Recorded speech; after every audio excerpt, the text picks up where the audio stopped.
pada saat dia tasyahud, asyhadu alla ilaha illallah, melihat jarinya sendiri. Jangan melihat jari orang lain, Bu.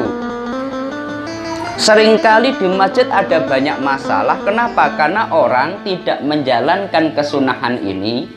Dia ketika sholat melihat jari orang lain.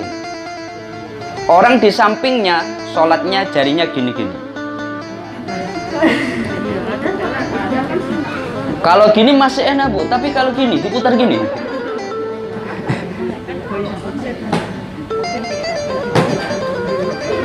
Itu yang menyebabkan gak khusyuk. Tidak khusyuk bukan karena dia diganggu oleh orang lain, tetapi karena dia sendiri tidak menjalankan kesunahan. Ketika sholat hendaknya tangannya saat isyarah, pandangannya melihat tangannya.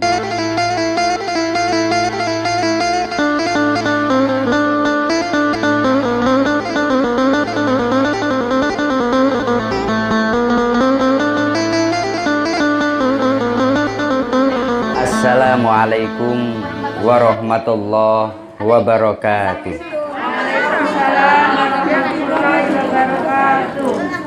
Alhamdulillah wa syukrulillah wa bini'matillah, la hawla wa la quwata illa billah. Alhamdulillahilladzi an'ama alaina bini'matil islam wal iman. Alhamdulillahilladzi khalaqal mauta wal hayata liyabluwakum ayyukum ahsanu amala.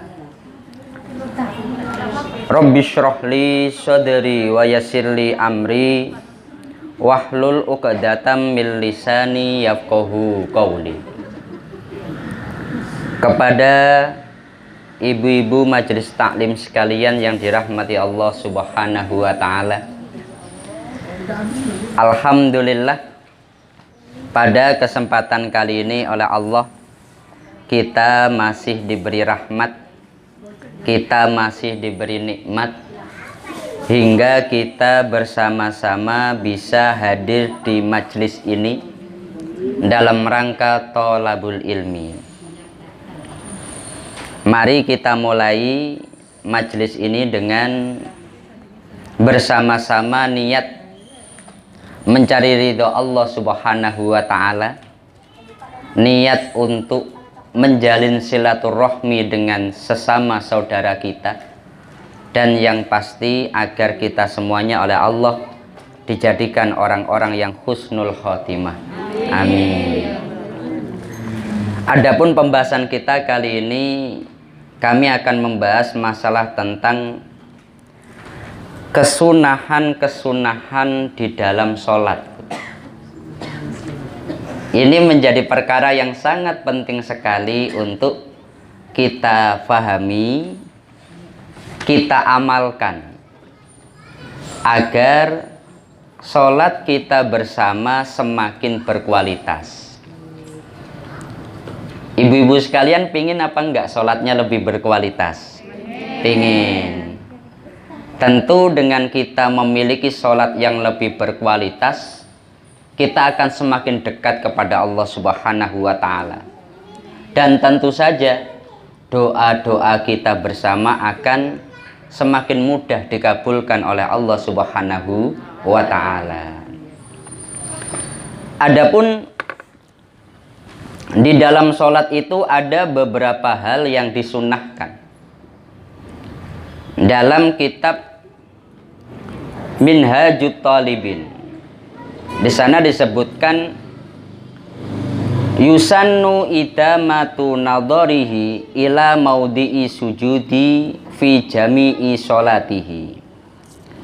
Ketika orang sholat, dia itu disunnahkan pandangannya senantiasa di mana dia akan sujud. Jadi ketika orang sholat, jangan lirik-lirik, Bu. Wah, mukenanya baru ini. Atau mungkin melihat hal-hal yang lain. Sholat kalau orang nengok-nengok itu nggak sampai batal, tapi makruh.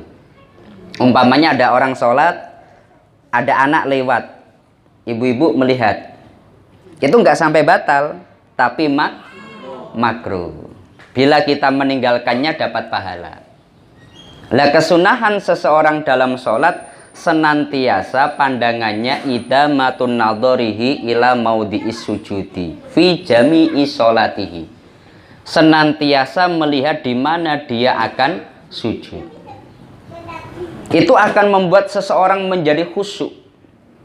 Li'anna jami'an nadhari fi maudhi'is sujudi aqrabu ilal khusyu'i. Itu akan membuat orang itu sholatnya khusyuk. Kalau orang sholatnya tengok-tengok, apalagi kalau nanti mau kenanya ada mereknya, wah ini repot bu. Sini, wow merek apa ini bu? Tengok sini mereknya lain lagi. Kalau bapak-bapak mungkin kaosnya ada tulisannya, atau mungkin nama partai, wah repot ini. Maka dalam sholat hendaknya kita senantiasa untuk pandangan kita di tempat sujud agar kita khusyuk. Tetapi ini dikecualikan. Wastasna minan nadhari ila maudhi'is sujudi halatut tasyahudi. Fa inna sunnata idza rafa'a musabbihatahu alla yujawiza basarahu isyaratahu. Kecuali pada satu keadaan, Bu. Ketika seseorang dalam tasyahud dia mengucapkan asyhadu alla ilaha illallah, pandangannya hendaknya ke di mana dia memberikan isyarat. Ini berdasarkan hadis sahih yang dimaktub di dalam kitab Al-Majmu'. Orang kalau sholat pandangannya di tempat sujud terus, itu akan khusyuk. Kecuali pada saat dia tasyahud, asyhadu alla ilaha illallah, melihat jarinya sendiri. Jangan melihat jari orang lain, Bu. Seringkali di masjid ada banyak masalah. Kenapa? Karena orang tidak menjalankan kesunahan ini. Dia ketika sholat melihat jari orang lain. Orang di sampingnya sholatnya jarinya gini-gini. Kalau gini masih enak Bu, tapi kalau gini diputar gini.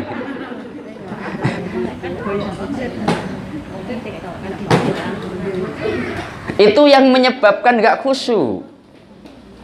Tidak khusyuk bukan karena dia diganggu oleh orang lain, tetapi karena dia sendiri tidak menjalankan kesunahan. Ketika sholat hendaknya tangannya saat isyarah, pandangannya melihat tangannya. Asyhadu alla ilaha illallah, melihat jari sendiri. Saya sampai pernah ada jamaah itu minta izin, Pak Ustadz boleh nggak saya kalau sholat biar bisa khusyuk nggak terganggu oleh orang di samping saya, kalau dia jarinya gini-gini saya pegang gini Pak Ustadz.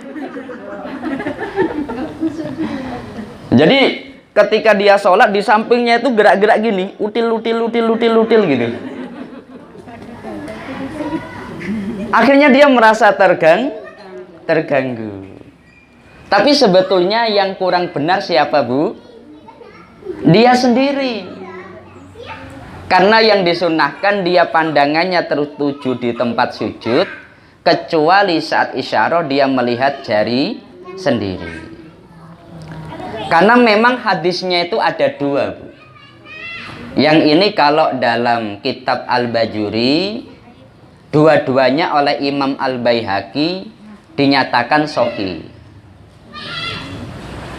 Ada satu hadis Rasulullah itu beliau ketika asyhadu alla ilaha illallah beliau isyarah, kemudian beliau turun pelan. Hadis yang kedua beliau memang yuharrikahu, harrokahu, menggerak-gerakkan. Maka ini memang kedua-duanya boleh. Kedua-duanya benar, kita nggak boleh menyalahkan. Cuma Dari dua cara ini, ulama-ulama kita mengajarkan yang diam.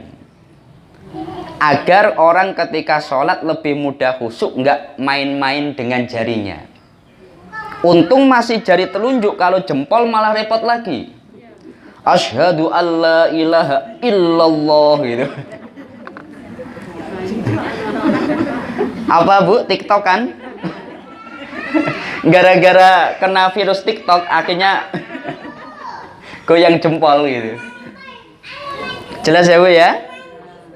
Pertama, kesunahan di dalam sholat, orang ketika dia sholat idamatun nadhori ila maudhi'is sujudi, pandangannya di tempat sujud.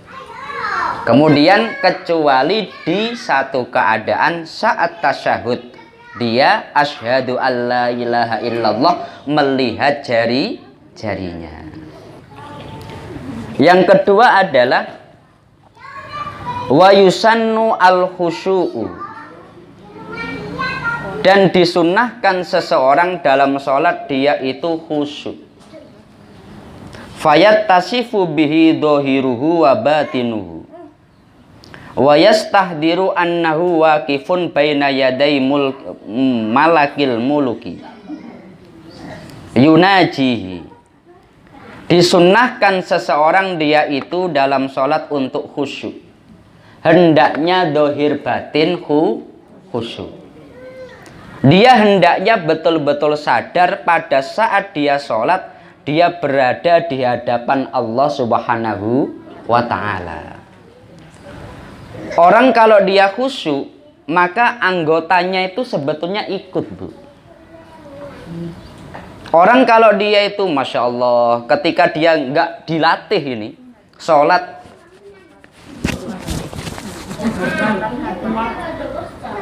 itu coba Ibu, diikuti, nanti seluruh badan gatel itu. Setan itu Pak ya. Wah, setan itu. Umpamanya sini gatal, digaruk, nanti sini pindah gatal, garuk lagi, nanti bisa sewajah. Itu setan itu. Kalau diikuti nanti nggak akan khusyuk, kita fokus pada gerak-gerak yang nggak perlu. Maka harus kita menghadirkan di dalam hati kita saat kita sholat, kita di hadapan Allah Subhanahu wa ta'ala. Orang dalam sholat itu memiliki beberapa tingkatan. Karena di dalam hadis Rasulullah menyampaikan yang namanya ihsan itu anta budallaha ka'annaka tarahu fa illam takun tarahu fa innahu yaraka. Pertama, kamu harus ketika ibadah itu seperti melihat Allah di depan kamu. Umpamanya ada menantu di hadapan mertua, itu kira-kira akhlaknya jadi baik apa enggak Bu? Pasti langsung baik. Mau nakal, wah mertua, apalagi pengantin baru, langsung jadi anak soleh Bu. Apalagi di hadapan Allah Subhanahu wa ta'ala. Maka banyak ulama-ulama kita itu ketika sudah masuk waktu sholat, itu memang saking khusyuknya mereka nggak ngerti apa-apa. Oleh sebab itu, ini merupakan sebuah kesunahan di dalam sholat. Tapi diingat, khusyuk tidak wajib. Ya Bu ya, khusyuk tidak wajib. Orang selama sholat nggak khusyuk, selama syarat rukunnya terpenuhi, sholat tetap sah. Saya ulangi, karena ini kesunahan sholat. Orang ketika dia di dalam sholat, kemudian dia tidak khusyuk, karena mungkin sedang banyak pikiran, karena mungkin anak-anak rame, karena mungkin di pinggir jalan, selama syarat rukunnya terpenuhi, maka sholat sah. Tapi bagaimanapun keadaannya, sholat kita disunahkan khusyuk. Kalau diwajibkan, nggak akan ada orang yang mampu Bu. Allah angsuran wus. Wah, ini langsung masuk ini Bu. Sampai ada yang bilang gini, kalau barang kamu hilang, sholat saja pasti ketemu gitu. Sebelum sholat nggak ingat Bu, di mana meletakkan kontak, di mana meletakkan handphone. Tapi ketika sholat ingat. Akhirnya orang mikirnya salah. Kalau barang hilang, carilah dengan cara sholat. Akhirnya sholat untuk mencari barang. Wah, ini prestasi ini Bu. Oleh sebab itu orang ketika dia di dalam sholatnya, dia itu tidak diwajibkan khusyuk karena tidak akan ada yang mampu. Orang yang paling khusyuk dalam sahabat Rasulullah itu sahabat Ali bin Abi Thalib. Pernah Ali itu oleh Rasulullah dijanjikan, "Hei Ali, kalau kamu di dalam sholat kamu bisa khusyuk, maka kamu akan aku beri jubah." Nabi menyodorkan 2 jubah. Yang satu mungkin berwarna hijau, yang satu mungkin berwarna putih. Yang pasti 2. Ali sepanjang sholatnya itu khusyuk. Tapi ketika mau selesai, Ali mikir, milih yang hijau atau milih yang putih ya? Kepikiran milih yang hijau atau milih yang putih. Assalamualaikum warahmatullah. Assalamualaikum warahmatullah. Rasulullah langsung, "Lah gak khusyuk kan kamu?" Sebelum salam dia terfikir yang dipilih hijau atau putih. Artinya ini sekelas sahabat yang paling khusyuk saja seperti itu. Untung khusyuk tidak diwajibkan. Kalau diwajibkan, wah kita sholatnya nggak ada yang sah. Ketika tanggal muda, Allah pingin ke tempat wisata, pingin ke mall, pingin nyoba apa Bu? Beli ini, beli itu, pokoknya semua pingin dibeli. Tapi kalau tanggal tua, yang difikirkan itu, wah tanggungan ini, tanggungan ini, tanggungan ini.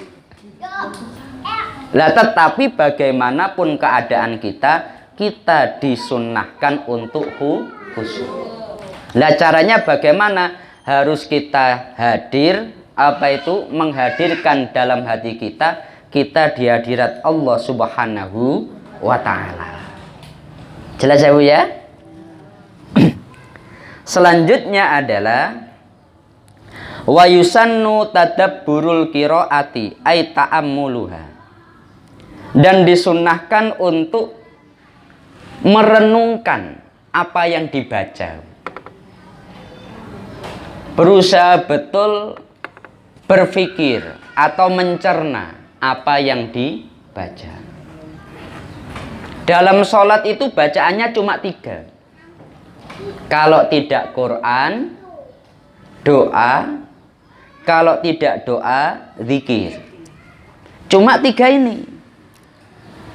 Tapi kenapa ketika kita sholat kadang kita mikir A, mikir B, mikir C. Ketika seseorang sholat dia sholatnya menghadap ke barat tetapi pikirannya ke utara. Karena dia itu hafalan. Bismillahirrahmanirrahim. Alhamdulillahirabbil alamin arrahmanirrahim. Tapi pikirannya kemana-mana. Maka kesunahannya ketika kita membaca, kita itu merenungkan apa yang dibaca. Inna sholati, sesungguhnya sholatku, wa nusuki, ibadahku, wa mahyaya, hidupku, wa mamati, matiku, lillahi rabbil alamin. Hanya milikmu ya Allah. Kira-kira kalau orang sudah meresapi betul apa yang dibaca, dia kira-kira terfikirkan yang lain apa enggak Bu?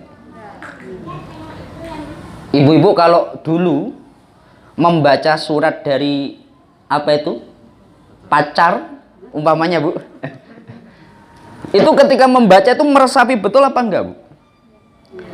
Apa kita ketika membaca pikirannya kemana-mana? Kan enggak. Maka cara agar seseorang sholatnya bisa baik, saat dia membaca, dia hendaknya tadabbur, merenung, meresapi, menghayati. Alhamdulillahi rabbil alamin, ar-rahmanirrahim. Ini penting sekali Bu.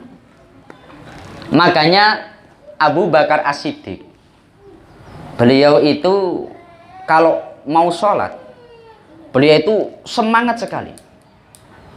Ketika ditanya para sahabat, kenapa kamu kalau mau sholat itu seperti orang yang kayak mau perang gitu? Oh, karena saya kalau sholat itu saya pingin mematikan api neraka buat saya.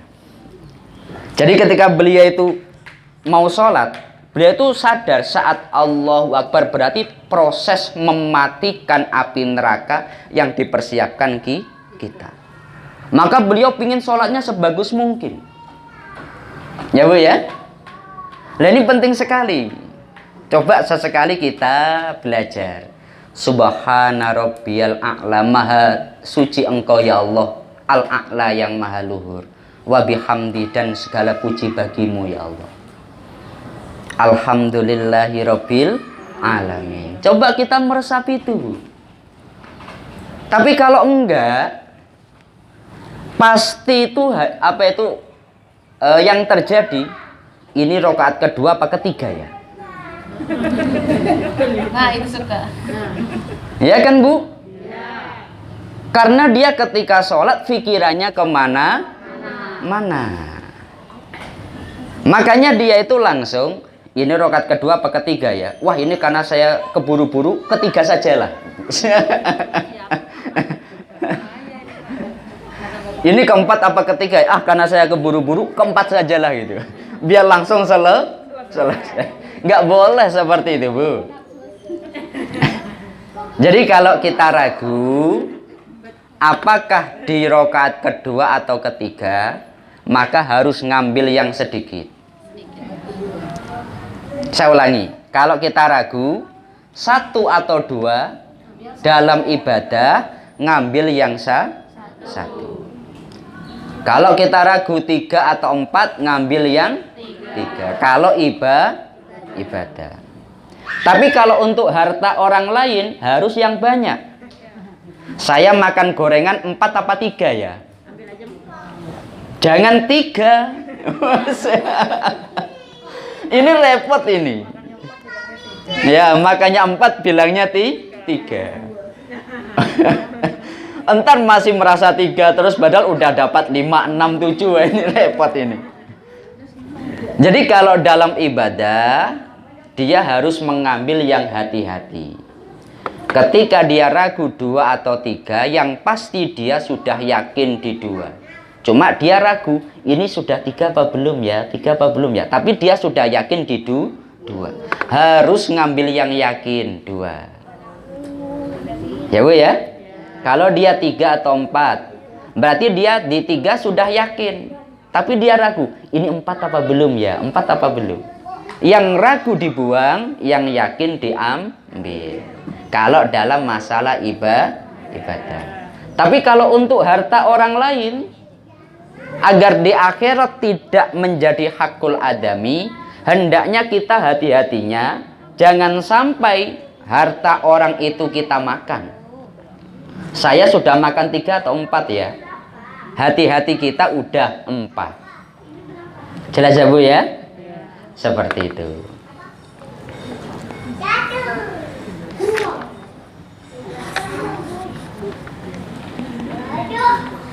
Kemudian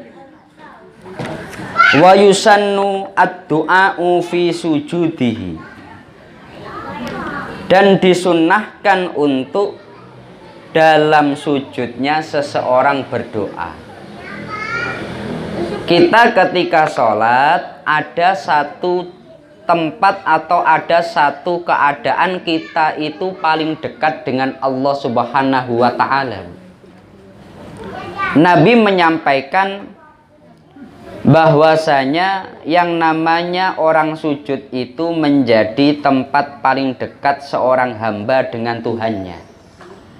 Aqrabu ma yakunu baina abdi wa rabbi wa huwa sajidun. Terdekatnya jarak antara hamba dengan Tuhannya ketika dia dalam keadaan sujud. Maka ketika seseorang sujud disunahkan doa. Kita jangan sampai meninggalkan ini. Ada orang yang tanya, itu di sujud terakhir ya? 4 rakaat di sujud terakhir lama gitu. pada dasarnya setiap kali sujud kita disunnahkan untuk kita itu doa. Rasulullah itu Masya Allah, beliau itu pernah sholat malam itu cuma 2 rakaat. Ketika beliau sholat malam 2 rakaat, tetapi itu menghabiskan waktu awal malam sampai menjelang fajar. Hanya 2 rakaat. Itu caranya. Dalam hadis Aisyah, Nabi Muhammad itu berdirinya biasa, rukuknya biasa, tapi sujudnya sampai tengah malam. Kemudian di tengah malam Rasulullah berdiri, beliau rukuk biasa lagi, beliau berdiri biasa, rukuk biasa, kemudian beliau sujud sampai menjelang fajar. Karena dikira seperti orang sini, ketika dia sujud nggak bangun-bangun, ketiduran. Oleh Aisyah itu Rasulullah disentuh. Ya, tapi tidak kulit ketemu kulit, Bu. Ya, Bu ya. Kalau tidak kulit bertemu kulit kan nggak sampai batal. Rasulullah disentuh, Rasulullah langsung mengeraskan bacaannya. Jadi Rasulullah bukan karena ketiduran. Kalau di pesantren itu banyak, Bu. Sholat subuh karena malam bergadang, saat sujud jamaah sholat subuh berguguran. Setelah sujud yang bangun itu sebagian, yang lainnya bablas gini, gini. Tapi Rasulullah tidak. Beliau ketika sujud sampai menjelang fajar. Pernah sujud itu hanya boleh pada 3 tempat ya, Bu ya. Pertama namanya sujud di dalam sholat. Yang kedua sujud tilawah. Yang ketiga sujud sahwi sudah masuk dalam sholat, Bu. Ya, Bu ya. Sujud di dalam sholat, ya sujud sahwi juga. Sujud tilawah ketika orang membaca ayat tilawah. Yang terakhir sujud syukur. Sujud hanya boleh dalam 3 ini. Selain ini nggak boleh. Pernah Rasulullah itu malam-malam beliau hadir di masjid. Ada sahabat Abdurrahman bin Auf. Rasulullah itu biasanya kalau sholat sunnah di rumah, tapi malam-malam beliau ke masjid. Kemudian beliau sujud. Ya, beliau sujud syukur. Beliau itu saking lamanya sujud, Abdurrahman bin Auf itu khawatir, jangan-jangan Rasulullah ada apa-apa ini. Setelah sujud nggak bangun-bangun. Langsung Abdurrahman bin Auf datang, Nabi tanya, ini siapa? Abdurrahman, Nabi. Engkau sujudnya kok begitu lama, saya kira ada apa-apa gitu. Saking lamanya sujud, Abdurrahman bin Auf menyangka Rasulullah ada apa-apa. Kalau kita kadang enggak, Bu. Saking cepatnya sujud, orang kadang enggak menyangka. Loh, sudah sholat tuh? Oh, sudah gitu. Kok cepet? Iya, pengalaman gitu. Kalau dalam masalah dunia, orang kalau dia sudah pengalaman, maka kerjanya itu efektif. Cepat, ya, Bu ya. Tapi kalau masalah ibadah tidak. Semakin orang dia belajar, dia melatih, dia ibadah, maka dia akan semakin khusyuk. Kalau masalah ibadah tidak. Kalau orang sholatnya cepat, oh itu amatir itu. Ya, Bu ya. Orang yang sholatnya profesional itu yang Allahu Akbar. Oh, berarti sudah profesional. Lah, kelas kita itu amatir atau profesional, Bu? Amatir.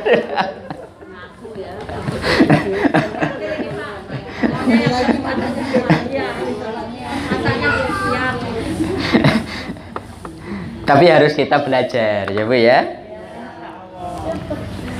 Selanjutnya adalah sholat itu disunnahkan wa yusannu dukhulus sholati bin nasati. Disunnahkan ketika seseorang itu masuk sholat, harus dia ada rasa sesegera mungkin, semangat. Jadi kesunahan sholat itu bukan malah apa Bu namanya itu Bu? Nunda-nunda. Sholat nanti dulu lah. Sholat nanti dulu lah. Kesunahannya itu kita malah sesegera mungkin. Maka ketika katakanlah orang dia di rumah sudah ada takbir Allahu Akbar, dia tuh kok jalannya gini, 1, 2, 3, kayak berat. Mending nggak jalan Pak, main HP. Oh main HP. Main HP. Kira-kira Bu, orang ketika dalam sholat dengan orang main HP lebih khusyuk mana Bu? Main HP. Zaman HP Pak Ustaz, ya Allah. Kiamat Ustaz. Gitu. Yang pasti, yang penting jangan sampai melalaikan ibadah. Itu yang penting. Kalau terlepas daripada hukum ini, ada namanya hukum lahwun. Lahwun itu sesuatu yang melalaikan pada dasarnya haram. Apapun yang melalaikan pada dasarnya haram. Lah, ketika itu nggak sampai melalaikan, banyak dari jamaah itu mereka sekarang ini Masya Allah Bu, game online Bu. Game online, kalau dulu ngobrol, ketemu ngopi, ketemu silaturahmi, sekarang enggak. Ketemu itu game bareng. Ya Bu, ya game. Pesan saya satu. Ya ketika saya tanya, secara keuangan ini dampaknya negatif apa enggak? Negatif apa enggak Bu? Negatif. Sudah pasti itu judi. Yang kedua, kadangkala sholatnya itu ditunda-tunda. Ini masih asik, Masya Allah. Tetapi kalau sholat, cuwepet. Orang ketika sholat, pikirannya tuh udah kemana-mana.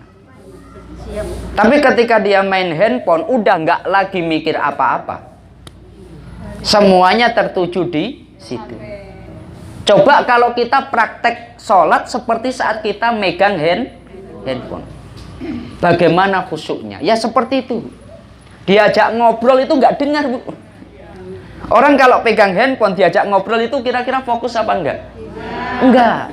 Karena khusyuk. Cuma khusyuknya di handphone. Sayang itu. Khusyuknya semestinya di dalam sholat.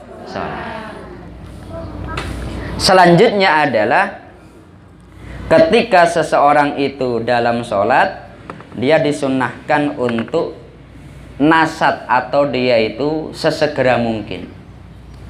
Karena Allah mengecam orang yang dia itu masuk kategori munafik. Orang munafik yang ada di dalam Quran itu disifati wa idza qamu ila sholati qamu kusala. Ketika mereka mendirikan sholat, mereka itu malas-malasan.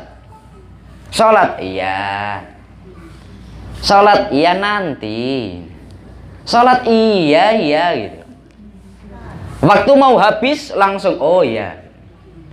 Habis itu nggak menunggu waktu yang akan datang. Umpamanya sholat sudah jam setengah maghrib Bu, nanti maghribnya itu jam 7. Kalau efektif semestinya kan udah terlanjur terlambat setengah 6, sekalian nunggu maghrib. Boleh terlambat di asar, jangan terlambat di maghrib. Biasanya enggak. Asarnya terlambat, maghribnya juga terlambat. Nah, sifat orang munafik itu wa idza qamu ilas sholati qamu kusala. Ketika mereka sholat, mereka malas-malasan. Tapi ketika mereka maksiat, Masya Allah.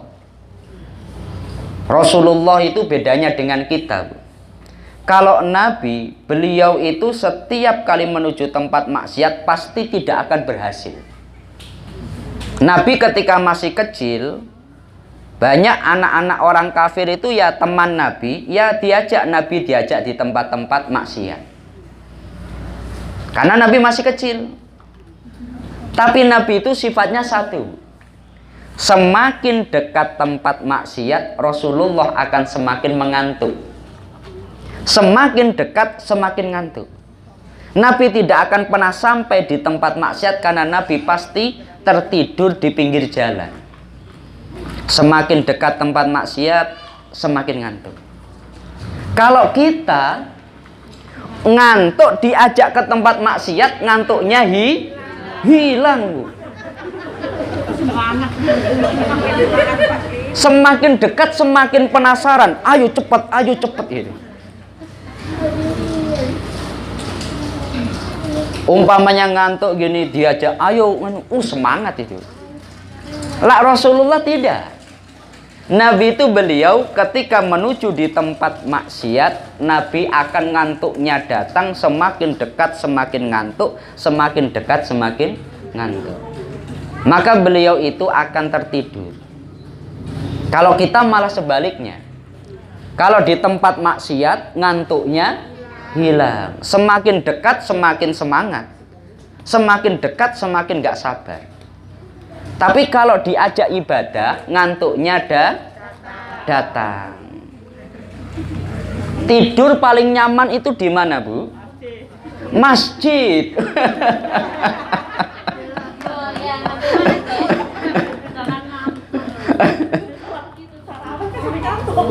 Kita itu selalu kebolak-balik ini, Bu. Bapak-bapak itu tidur paling nyaman ketika menunggu Jumatan itu. Nah, ketiduran. Ya, Bu ya. Tapi kalau ke tempat maksiat, ngantuknya Nah, ini harus dimulai dirubah. Bagaimana agar kita itu tahu, oh majelis ilmu itu merupakan taman surga. Orang yang dia bisa hadir di majelis ilmu itu merupakan anugerah dari Allah Subhanahu wa Ta'ala. Kok kita malah mengabaikannya dengan ngantuk? Umpamanya majelis taklim seperti ini, merupakan majelis ilmu, disampaikan ilmu yang penting. Tapi ibu-ibunya, wah ini majelis taklim buat ngantuk gitu. Tapi kalau diajak maksiat, wah ngantuknya hilang. Katakanlah orang capek diajak ke tempat maksiat, itu ngantuknya hilang. Dianggap itu sebagai refreshing. Ya, Bu ya. Wah ini sampai ada, Masya Allah, majelis taklim, ayo kita sesekali refreshing dengan apa itu? Katakanlah capek majelis taklim, Bu. Maka butuh refreshing. Nah, ini repot ini.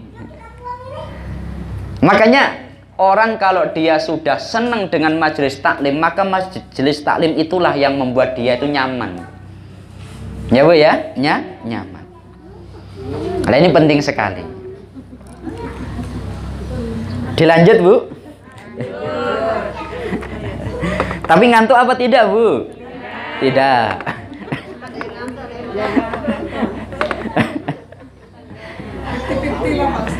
50-50.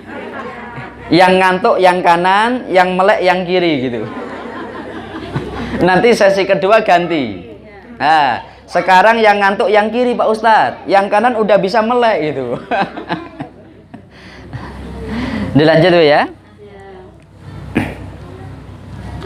Kemudian wa yusannu tatwilul qiraatir raqatil ula ala saniyati fil ashohi.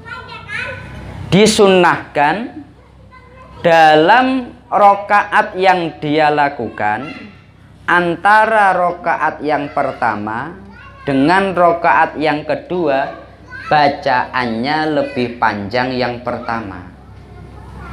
Kalau yang pertama dia membaca surat Al-Baqarah, maka yang rokaat kedua surat Ali Imran. Kalau yang pertama dia membaca katakanlah surat dengan 7 ayat, rakaat kedua disunnahkan 6 atau 5 ayat. Jangan dibalik. Rakaat pertama kul huwallahu ahad Allahus samad lam yalid wa lam yulad wa lam yakul lahu kufuwan ahad.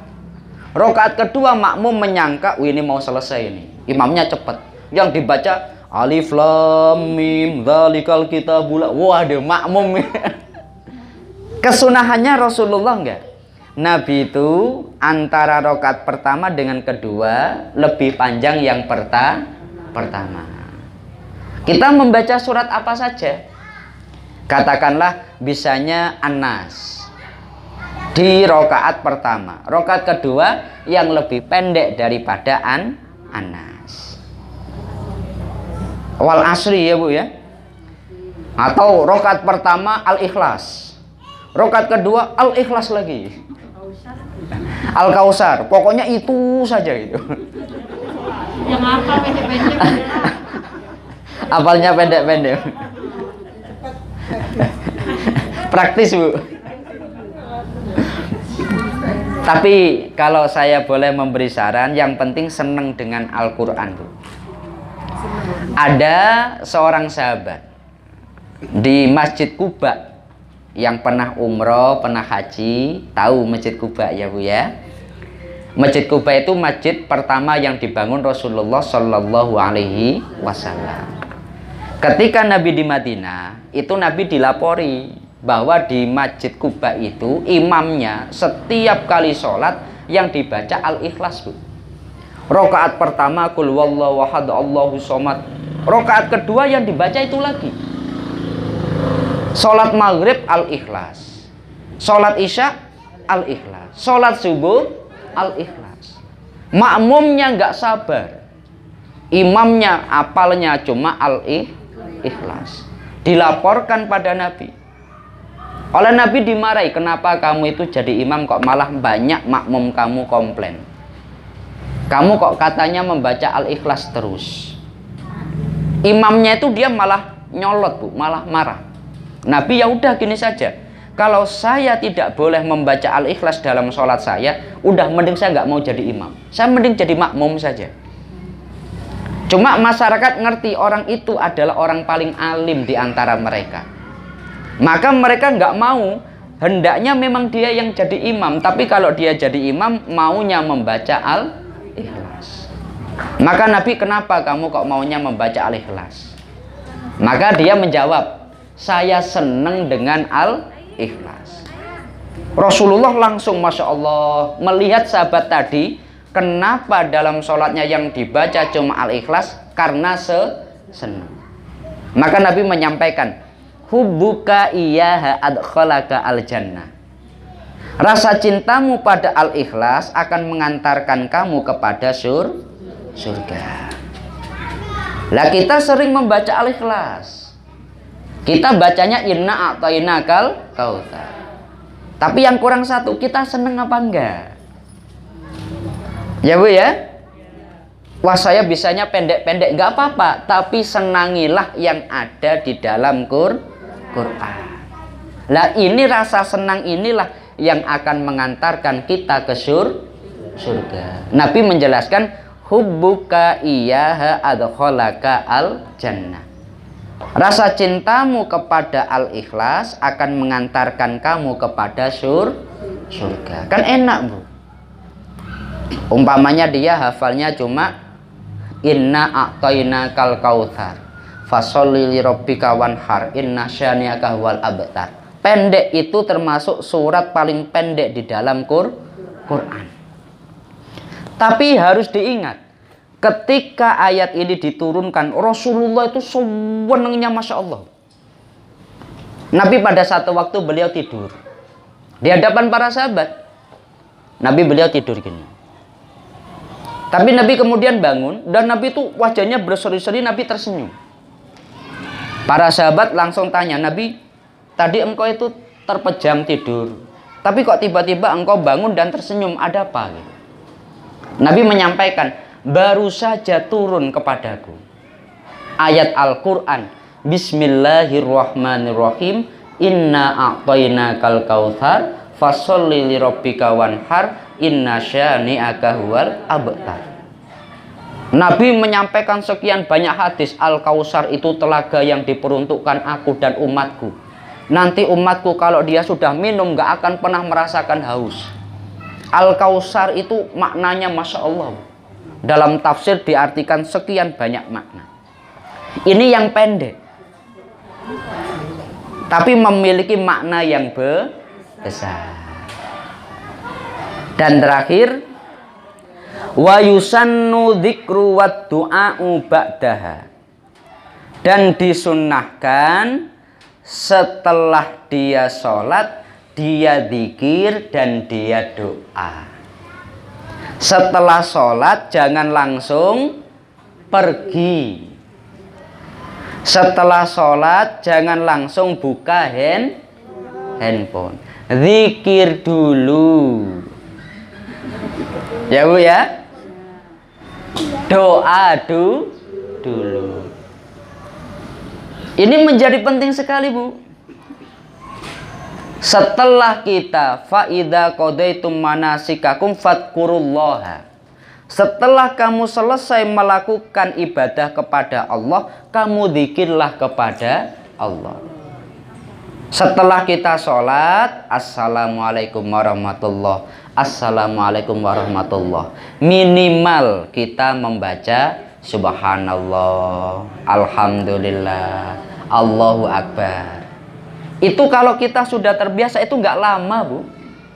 Ya nggak lama. Yang lama itu setelah sholat. Sholat 5 menit, zikir 2 menit. Habis itu nganggurnya itu kita ngapain aja itu. Tapi karena biasanya nggak ada apa-apa, tapi kita itu nggak sabar, udah pingin selesai. Padahal kalau selesai nggak ada apa-apa. Lah itu setan Bu. Maka kita harus sabar. Setelah sholat jangan langsung buka handphone. Jangan langsung pergi. Sejenak kita zikir, sejenak kita doa. Apalagi kita mendoakan kedua orang tua kita, guru-guru kita, saudara-saudara kita. Memohonkan ampun atas dosa mereka. Wastaghfir lidzambika walil mu'minin wal mu'minat. Allah memerintahkan, mintalah ampunan atas dosamu dan dosa orang mukmin laki-laki dan perempuan selain kamu, yang sudah wafat ataupun yang masih hidup. Nah ini setelah sholat kita hendaknya jangan lupa untuk zikir dan doa. Tapi biasanya orang kalau dia itu tidak jamaah Bu, itu sulit. Kenapa? Urutan zikirnya apa, yang dibaca apa, repot. Lah kalau seseorang jamaah baru nanti imam biasanya membimbing. Subhanallah dibaca 33 kali. Umpamanya Allahumma antas salam wa minkas salam wa ilaika ya'udus salam sampai seterusnya. Lah ini kalau kita terbiasa melakukannya nggak lama. Ini kesunahan di dalam sholat yang kita lakukan. Setelah sholat jangan lupa zikir dan doa. Jelas ya Bu ya? Nah ini mungkin pembahasan kita pada sore hari ini. Selanjutnya dari ibu-ibu mungkin ada yang ingin ditanyakan, kami persilahkan. Ini kan kita harus khusyuk dalam berhari. Kadang kita kan belum hafal arti apa bacaannya itu. Ini gimana Pak Ustaz? Dalam sholat atau Dalam sholat. oh dalam sholat. Kan ada yang lupa Al-Fatihah apa Iya. nggak tahu. Kalau zaman selalu ikutin lah apa Iya. namanya. Kalau sendiri tuh kadang memang setannya 4 kali. Gimana supaya Itu. Makanya begini Bu. Di dalam kitab Kifayatul Atqiya disebutkan, ketika orang jamaah, Allah melihat hati imam. Kalau dalam hatinya khusyuk, Allah menerima semua orang yang jamaah. Kemudian kalau imamnya nggak khusyuk, Maka Allah melihat di antara makmumnya. Salah satu dari makmumnya ada yang khusyuk, semuanya diterima. Selanjutnya, kalau nggak ada yang khusyuk satu pun, maka Allah melihat karena jamaah semuanya diterima. Karena jamaah diterima. Nah, makanya kita, bila kita katakanlah nggak khusyuk, alternatifnya satu, jamaah. Ya. Cuma kalau kita tidak jamaah, makanya tadi setannya kuat sekali. Iya, karena menghadapi setan sendirian. Yang beribu-ribu. Kalau jamaah kita mainnya kita kelompok. Tapi kalau sendirian, wah setannya sendirian. Enteng ini. Lah ini untuk kita khusyuk, kita itu hendaknya memahami. Ya tidak harus semuanya. Ya tidak harus semuanya. Ada di dalam sholat itu, apa itu? Umpamanya kita tidak mampu semuanya, nggak apa-apa. Tapi berusahalah.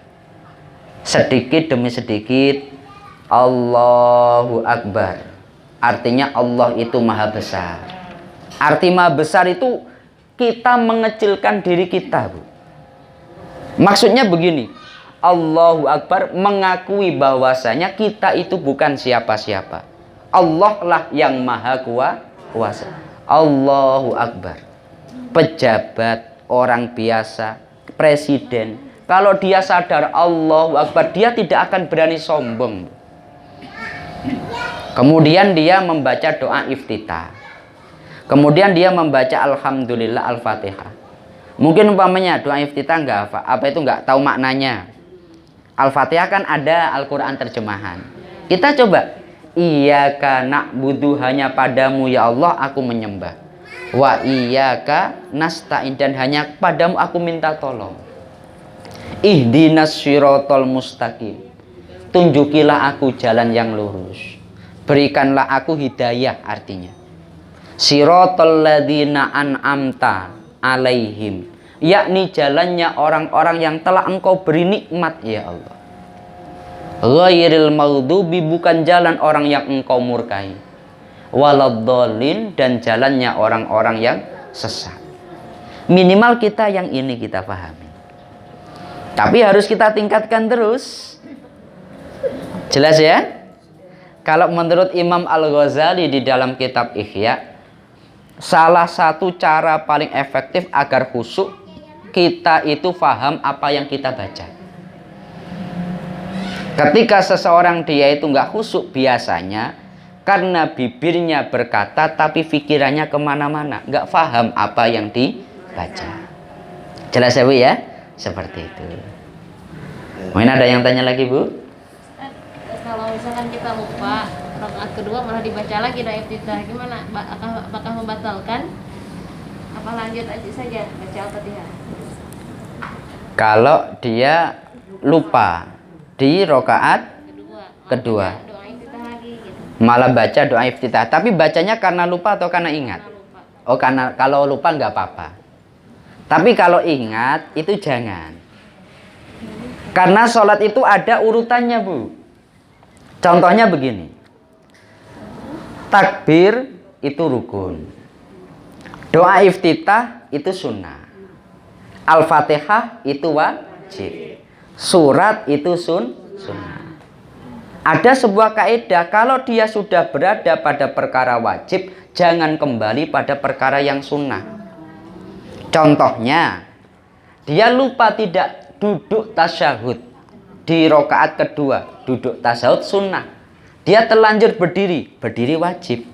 Kalau dia kembali kepada duduk, artinya meninggalkan yang wajib demi sunnah, itu salah. Tapi nggak apa-apa ya. Kalau lupa nggak apa-apa, tapi kalau ingat, orang sudah Bismillahirrahmanirrahim, Alhamdulillahirabbil alamin, di dalam kitab disebutkan tempat kesunahan doa iftitah sudah hilang, maka nggak boleh membaca itu, teruskan saja.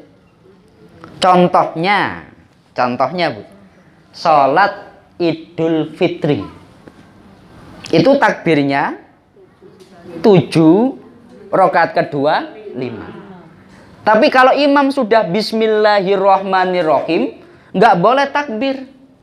Karena takbir sunnah, bismillah wajib. Ada banyak imam itu disalahkan makmum, tapi imamnya tetap karena mengerti hukum. Rakaat kedua lupa tidak takbir, bismillahirrahmanirrahim. Makmum, subhanallah, alhamdulillahirabbil alamin. Makmum, subhanallah. Makmumnya marah-marah. Imamnya umpamanya bisa menjelaskan, kalau takbir sholat batal. Kenapa?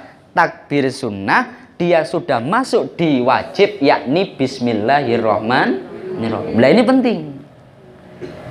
Doa iftitah sunnah. Dia kalau sudah lewat, oh berarti dia sudah melewati yang wajib. Tempatnya doa iftitah sudah hilang. Jelas ya Bu ya? Seperti itu. Mungkin terakhir Ibu-ibu. Jadi kesimpulan daripada kajian kita pada kesempatan kali ini, sholat yang kita lakukan itu ada banyak kesunahan-kesunahan. Semoga setelah kajian ini sholat kita bertambah kualitasnya lebih baik dengan menjalankan kesunahan-kesunahan sholat. Mungkin itu yang bisa kami sampaikan. Mari kita tutup bersama-sama dengan kita berdoa kepada Allah Subhanahu wa Ta'ala. Semoga Allah senantiasa memberikan kita semuanya hidayah, maunah, inayah, dan memberikan kita semuanya rizki yang halal serta jadi orang-orang yang husnul khotimah. Al-Fatihah. A'udzubillahi minasyaitonirrajim. Bismillahirrahmanirrahim. Alhamdulillahirabbil alamin.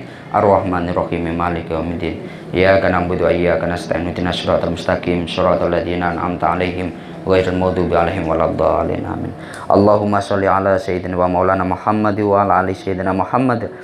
Allahumma ya Allah bi barakati ma qara'na fi hadzal majlis ya Allah istajib doana ya Allah istajib doana ya Allah. Allahumma ya muyassir kun asir yassir muradan yassir muradan. Allahumma ja'al hada ya Allah jam'an marhuma ya Allah jam'an marhuma biridhaka ya Allah. Rabbana atina fid dunya hasanah wa fil akhirati hasanah wa qina adzabannar. Wa sallallahu ala sayyidina wa maulana Muhammad wa ala alihi wa sahbihi wa baraka wa sallam walhamdulillahi rabbil alamin. Demikian yang bisa kami sampaikan dari awal sampai akhir. Apabila ada kurang dan lebihnya, mohon maaf yang sebesar-besarnya. Akhirul qauli wallahul muwafiq ila aqwamit thoriq. Wassalamualaikum warahmatullahi wabarakatuh.